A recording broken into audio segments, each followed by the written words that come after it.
Thank you, Madam Speaker. Senator Ledama.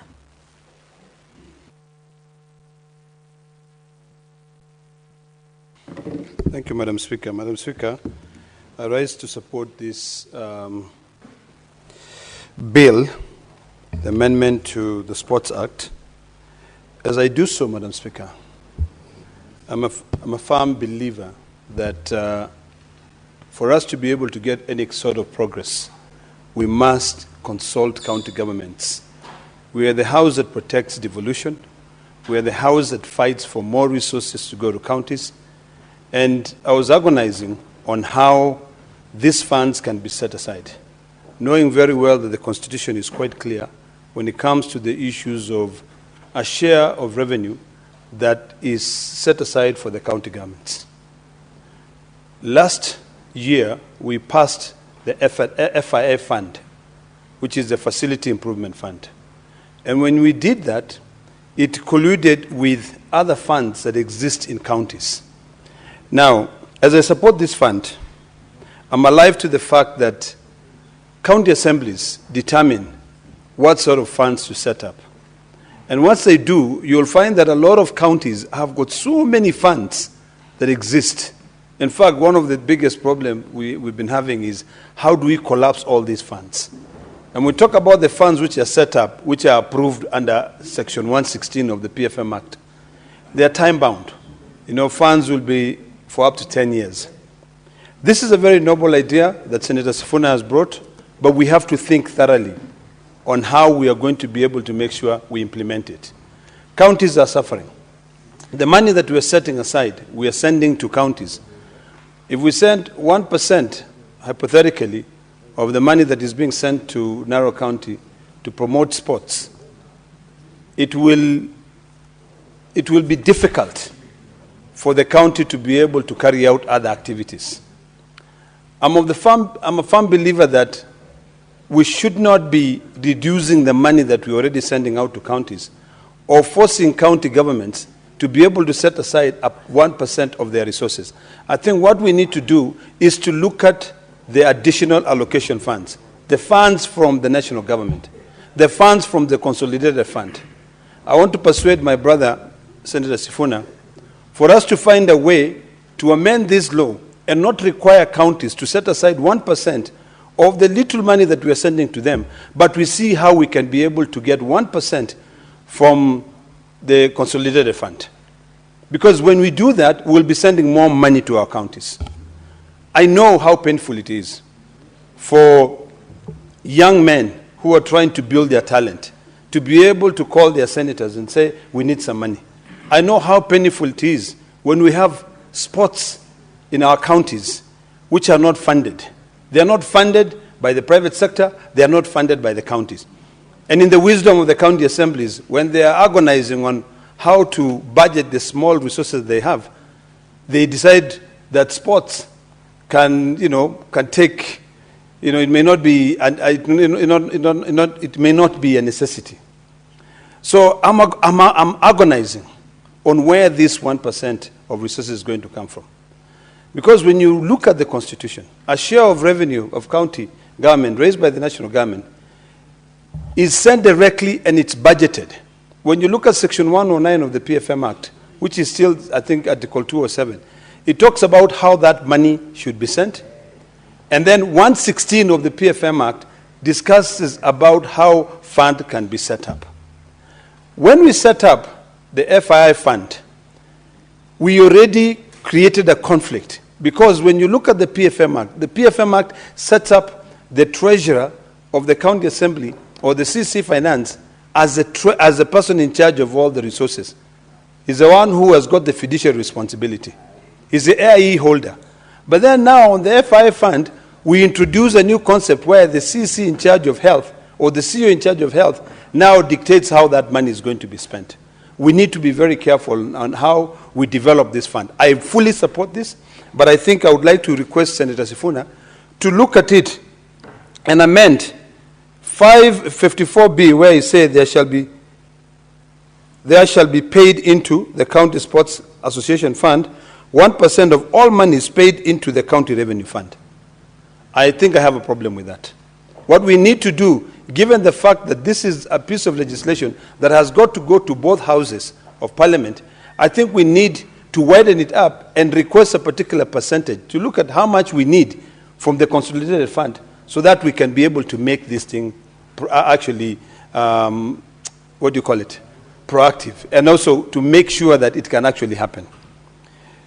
Madam Speaker, I've gone across Nairobi County, and I'm quite impressed by the private sector, the role the private sector has played in setting up fields where people can be able to go and build their talent. I hope that when we're talking about this fund, whoever is going to fund it, or however it's going to be funded, we can then be able to clearly indicate how many fields should be set up. Because if this 1%, for instance, Nairobi County gets about 20 billion. 1% of 20 billion is what? 200 million? Okay? Narok County gets about 10 billion. 1% of the population in Nairobi is about what? 7 million? Would 200 million proportionally be enough to support sporting activities in Nairobi? No. You know, maybe 100 million might be enough to support a population of 1.5 million in Narok, but in Nairobi it will not. So I'm of the idea that we try and get resources from the consolidated fund. And I wish that my brother Senator Sifuna will look for a champion in the lower house so that they can be able to discuss. And particularly now when we're going through the budget making process, we can then be able to set that money aside. Right now is when you need a road from somewhere, if you know the budget committee, you can go discuss and say, we need a road here. You know, we just need to be able to negotiate. It's important. I like the fact that the bill is proposing a situation whereby we recognize registered county sports associations. I think it's important that each one of us here as senators really try to understand what associations are there and what support do they have. Can we talk to the private sector as well? Because government may not be able to do everything. With the little resources that we have. Today we are talking about borrowing from the World Bank about 100 billion shillings. And of course the World Bank has got their own stringent measures. They want us to pass legislation that will be, you know, uncomfortable to most of us. So it makes it very difficult.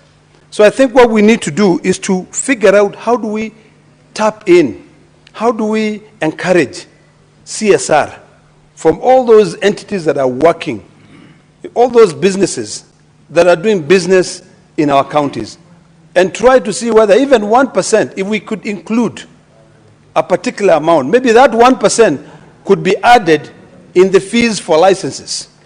Some people might say it's over-taxation, but we have to be creative enough, because the money that we are sending from Nairobi, the money that we are sending from the national government is not enough to support these counties.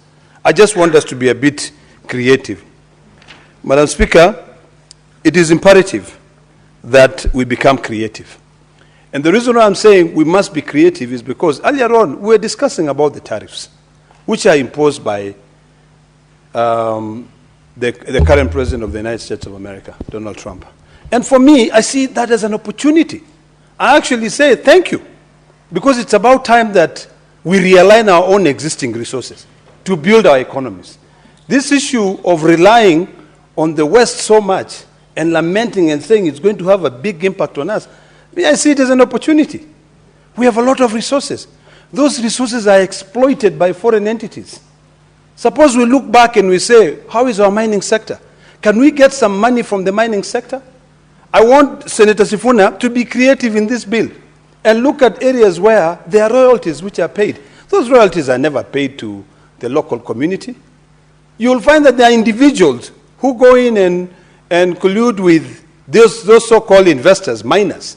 And when the money which is supposed to go to the community comes in, it goes into private pockets. It is happening in Narok, where you find some leaders, you know, former leaders and current leaders, and people who are connected in the community will go to bed with foreigners, with miners, and collect the resources in millions, you know. In fact, I know one. There's a company called Kilimapesa.